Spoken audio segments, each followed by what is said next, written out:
Asylum Inc. presents Hollow.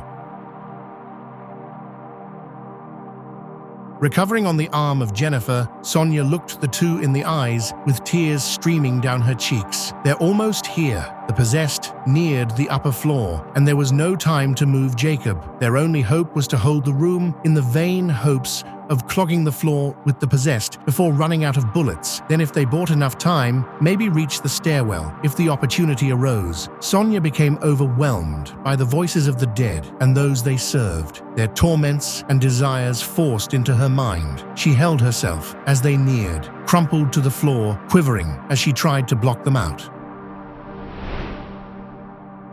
Detective Munse began opening fire from a doorway opposite Jacob's room. The two had collected all their ammunition, placing the magazines easily in reach. Every shot had to count as the dead collapsed into a heap at the stairwell down the hall. The secondary stairwell leading to the roof remained unblocked as round after expired round clanged off the floor. The detectives, hardened by years of training, funneled the possessed and held the line, clogging the doorway leading to the hall with the still writhing bodies of the mangled possessed, just as the detectives had hoped. All the while, the detectives and Sonya remained unaware of a dark figure silently approaching the room, stealthily exiting the stairway leading to the roof. The artist moved with purpose, approaching the slumbering child. Slipping between shadows, this no longer was simply a possessed body, but a true avatar of those that lurk beyond. Masked from sight, the detectives continued their assault. Only Sonya began to sense something wasn't right. Reaching out her hand in a silent scream, the psychic put all her effort into crying out a warning, yet no sound escaped her lips. Within moments, shadow swallowed her whole as she passed out. The artist had little trouble lifting the child without notice. Carrying the boy out of his room and up to the roof was child's play so long as his masters cloaked him from the sight of the detectives. The possessed weaved around the crumpled horde the detectives had shot down, covering the retreat of the artist with their bodies. Sonya regained her composure as the possessed slowed their approach, only to be struck by the immense realization and horror of what was about to happen on the roof. Visions of Jacob and the great beyond consumed her senses, burying her consciousness in oblivion. Driven near catatonic, Sonya struggled to warn Jennifer. Sonya fought to regain her individuality and sense of self, all while the darkness from beyond inched closer to her very soul. Panic set in as the two detectives took a moment to assess their ammo, realizing the hopelessness of their situation. Only the mangled bodies that clogged the hall gave them a moment's reprieve. Sonya finally regained her voice, howling in dismay as she pointed to the now vacant bed, crying out in near panic, "The roof! They have him on the roof!"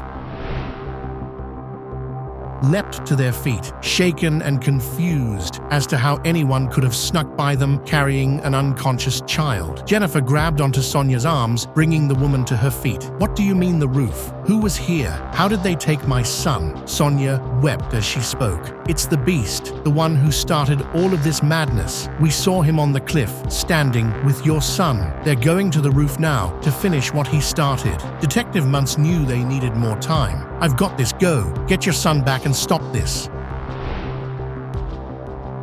Munse finished reloading his gun and took up position by the door once more, not waiting for a reply.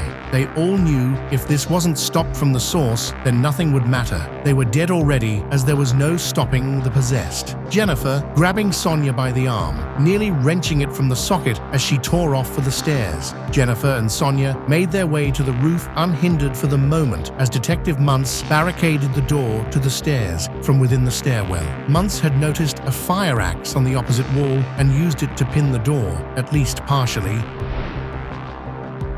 With luck, they won't even think to try the stairs, Munse hoped. If not, his last two magazines were all that stood between them and his partner. Many of the possessed regained partial individuality once Jacob was captured. The great old ones behind the artist refocused their energies on the portal. Some of the possessed continued on their way up to Jacob's room, running on pure instinct alone. But the majority became distracted by their own perversions and debauchery once more. Munse swore to himself that he would hold them off as long as needed. As the unlikely pair of psychic and detective raced to the building's roof, Sonya knew what needed to be done. All open doors can be closed, but the cost? Should anyone be asked to pay such a cost?